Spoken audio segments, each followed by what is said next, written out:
Welcome back. Today we're going to frame out the drop ceiling over the kitchen and pantry area.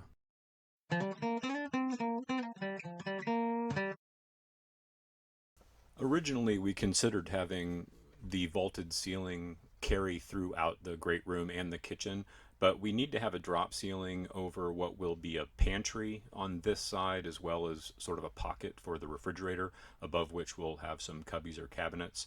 And since we have to do that anyway, we thought it might be nice to just carry that drop ceiling through over the kitchen to make lighting a little bit easier and to help define that space a little bit better.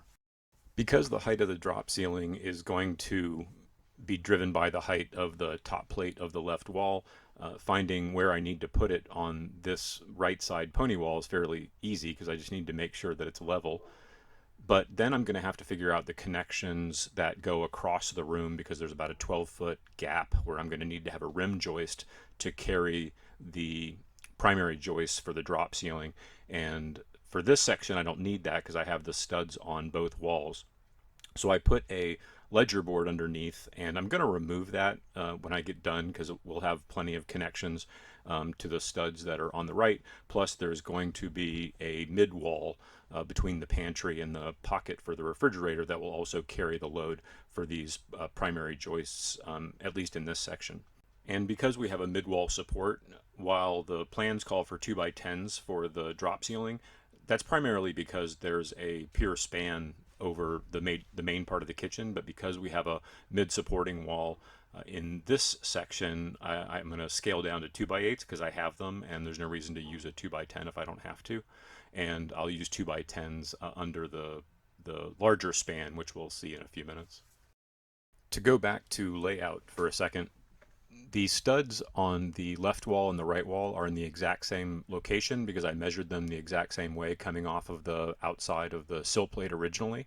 And that makes doing things like this a lot easier, just because the joists for the drop ceiling can now sit exactly parallel with those studs, and they provide nailers, and it also just makes sure that they're straight across the building without having to do a lot of other calculations.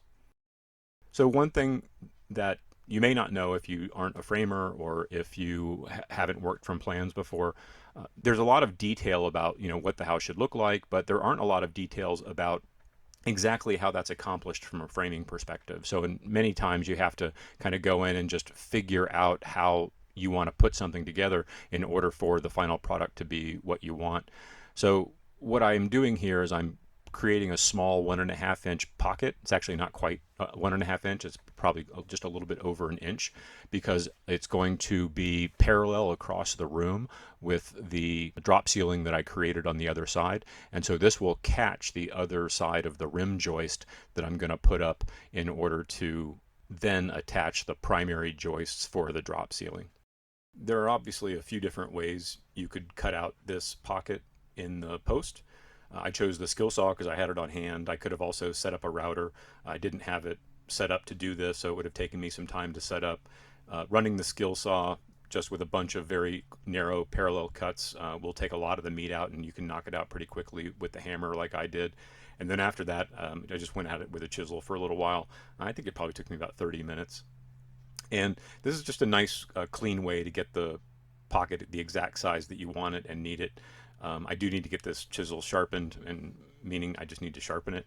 I've had it on the site now for about 2 months, but they hold a really nice edge for a really long time as long as you don't abuse them. As I said, I will be removing that ledger board. Originally I thought it would be beneficial, but it's just not necessary, and it'll make finishing easier if it's not there.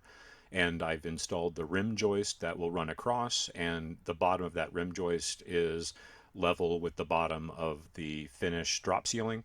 And you can see I've installed it into the pocket that we chiseled out here a little bit ago. And this has structural screws going into the post, and it's got a bit more than 2/3 bearing in the post itself. If I had made this flush in the post, which of course you think that's what you would want to do, the rim joist would have been slightly out of parallel, and I don't dig that. So that's why I didn't cut it all the way into the oak post on that side. Now these joists that I'm putting up for the remainder of the drop ceiling will span the entire space without a mid-span support, so I am going back to the 2x10s. Here I'm just marking locations based on the above roof rafters because as before they run exactly parallel with the existing stud, so it just gives me a good reference point. I'll put up a joist hanger for this first rim stud, and then for the others I'll nail them in from the back initially just to get them all up, and then I'll come back and put in joist hangers on all of those as well. So on the kitchen side, the drop ceiling will terminate at this oak post, and then we'll have the entryway, which will keep the vaulted ceilings as I've talked about in a previous video, and then the drop ceiling will start again on the other side of the entryway where we have the guest bath and a utility closet.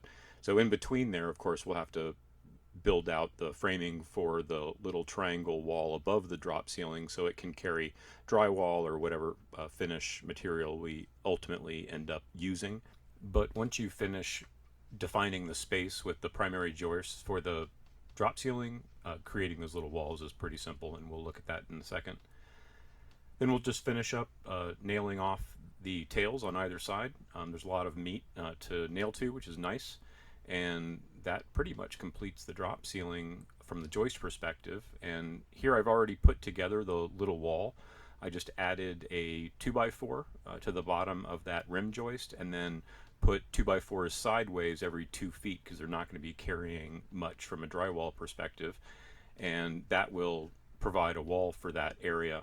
And then I did the same thing on this side, so we have that little triangle wall going up, and that'll carry the drywall, and we'll have nailers up top there, of course. And the drop ceiling really just helps define the space of the kitchen. It feels a little bit cozier, and it doesn't necessarily give you more options for lighting, but it's certainly easier when you're trying to space it out and figuring out what you want to do with the layout of the kitchen long term. And here you might get a sense of how that vaulted ceiling interacts with the drop ceiling in the kitchen and kind of breaks up that space. So I think that'll look nice when it's all said and done. But that's where I'm at. Thanks for watching. See you next time.